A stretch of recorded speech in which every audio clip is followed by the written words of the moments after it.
بسم اللہ الرحمن الرحیم۔ دیکھتی آنکھوں، مسکراتے لبوں اور آپ سب دوستوں کو میرا خلوص بھرا سلام۔ ایک حیرت انگیز اور سبق آموز واقعہ۔ ابن عقیل رحمۃ اللہ اپنا واقعہ لکھتے ہیں کہ میں بہت ہی زیادہ غریب آدمی تھا۔ ایک مرتبہ میں نے طواف کرتے ہوئے ایک ہار دیکھا جو بڑا ہی قیمتی تھا۔ میں نے وہ ہار اٹھا لیا۔ میرا نفس چاہتا تھا کہ میں اسے چھپا لوں، لیکن میرا دل کہتا تھا ہرگز نہیں، یہ چوری ہے، بلکہ دیانتداری کا تقاضا ہے کہ جس کا یہ ہار ہے اسے میں واپس کر دوں۔ چنانچہ میں نے مطاف میں کھڑے ہو کر اعلان کر دیا کہ اگر کسی کا ہار گم ہوا ہے تو آ کر مجھ سے لے لے۔ کہتے ہیں کہ ایک نابینا آدمی آیا اور کہنے لگا یہ ہار میرا ہے اور میری تھیلی میں سے گرا ہے۔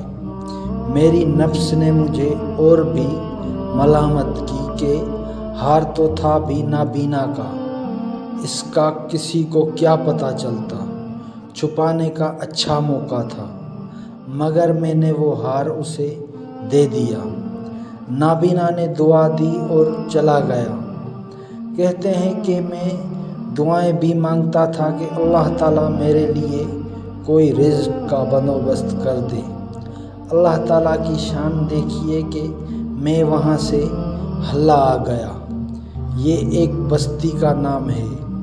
وہاں کی ایک مسجد میں گیا تو پتہ چلا کہ چند دن پہلے امام صاحب فوت ہو گئے تھے۔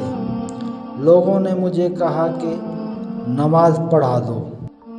جب میں نے نماز پڑھائی تو انہیں میرا نماز پڑھانا اچھا لگا۔ وہ کہنے لگے تم یہاں امام کیوں نہیں بن جاتے؟ میں نے کہا بہت اچھا۔ میں نے وہاں امامت کے فرائض سر انجام دینے شروع کر دیے۔ تھوڑے دنوں کے بعد پتہ چلا کہ جو امام صاحب پہلے فوت ہوئے تھے ان کی ایک جوان سال بیٹی ہے۔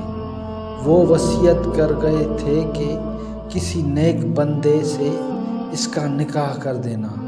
مقتدی لوگوں نے مجھ سے کہا جی اگر آپ چاہیں تو ہم اس یتیم بچی کا آپ سے نکاح کر دیتے ہیں۔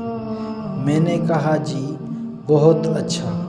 چنانچہ انہوں نے اس کے ساتھ میرا نکاح کر دیا۔ شادی کے کچھ عرصے کے بعد میں نے اپنی بیوی کو دیکھا کہ اس کے گلے میں وہی ہار تھا جو میں نے طواف کے دوران ایک نابینا آدمی کو لوٹایا تھا۔ اسے دیکھ کر میں حیران رہ گیا۔ میں نے پوچھا یہ ہار کس کا ہے؟ اس نے کہا یہ میرے ابو نے مجھے دیا تھا۔ میں نے کہا آپ کے ابو کون تھے؟ اس نے کہا وہ عالم تھے، اس مسجد میں امام تھے اور نابینا تھے۔ تب مجھے پتہ چلا کہ اس کے ابو وہی تھے جن کو میں نے وہ ہار واپس کیا تھا۔ میں نے اس کو بتایا کہ یہ ہار تو میں نے ان کو اٹھا کر دیا تھا۔ وہ کہنے لگی آپ کی بھی دعا قبول ہو گئی اور میرے ابو کی بھی دعا قبول ہو گئی۔ میں نے کہا وہ کیسے؟